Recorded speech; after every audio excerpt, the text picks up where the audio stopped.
Residents of the farming communities in the Toledo district in southern Belize face the ever-present danger of bush and forest fires. The fires are a threat to their farms and livelihoods and are often made worse because of climate impacts such as drought. It is a challenge that the residents have collaborated with Humana People to People Belize and the Community Disaster Risk Reduction Fund, CDRRF, of the Caribbean Development Bank to address.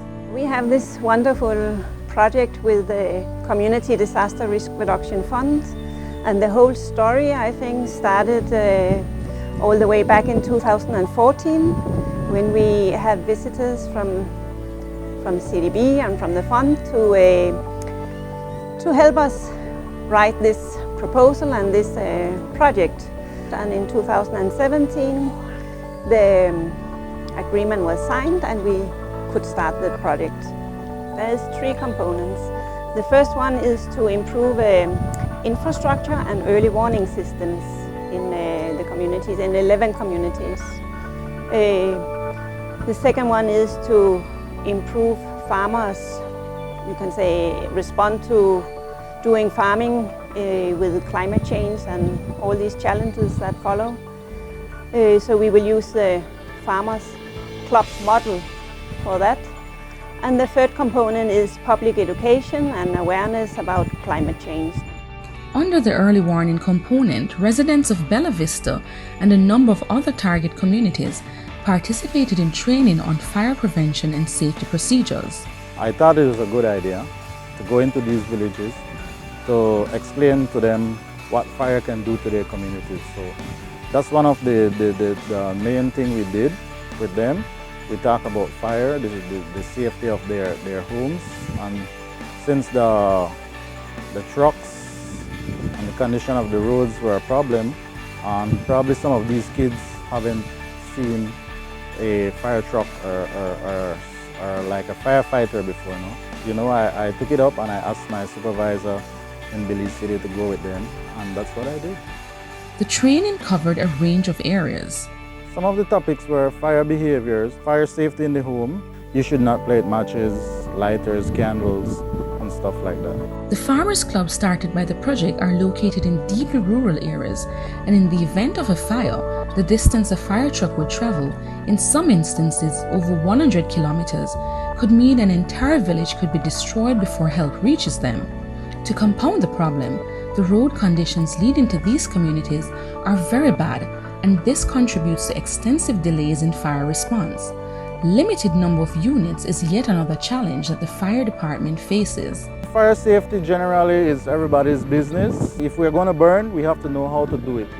Communities such as Bella Vista, with 6,000 residents, have started to do things differently, such as building their houses with zinc instead of thatch.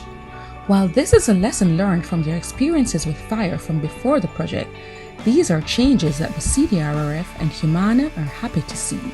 I think one of the main reasons behind the design of the Community Disaster Risk Reduction Fund is to have Caribbean communities becoming more involved in the design and execution of development interventions that seeks to achieve disaster risk reduction and climate change adaptation across the Caribbean.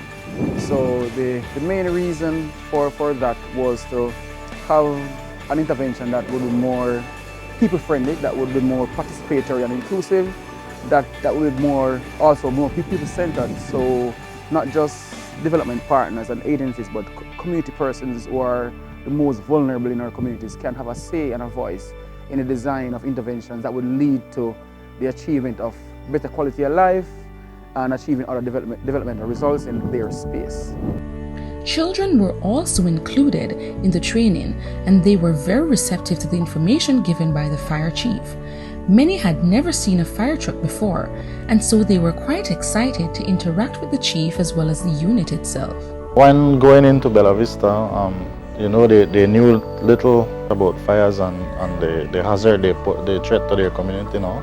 So what we went in there and did was we did some training with them, how to get out of burning building on their own, right? And we showed them how to move around in smoke.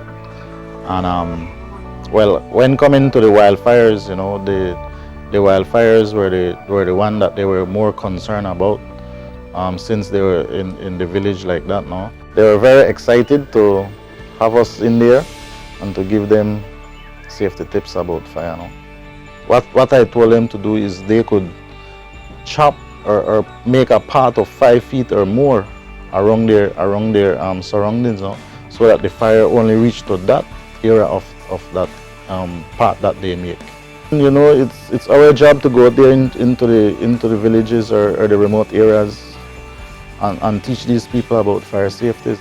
It is knowledge that the residents continue to use to this day as they fight bush and forest fires and build their resilience to climate change.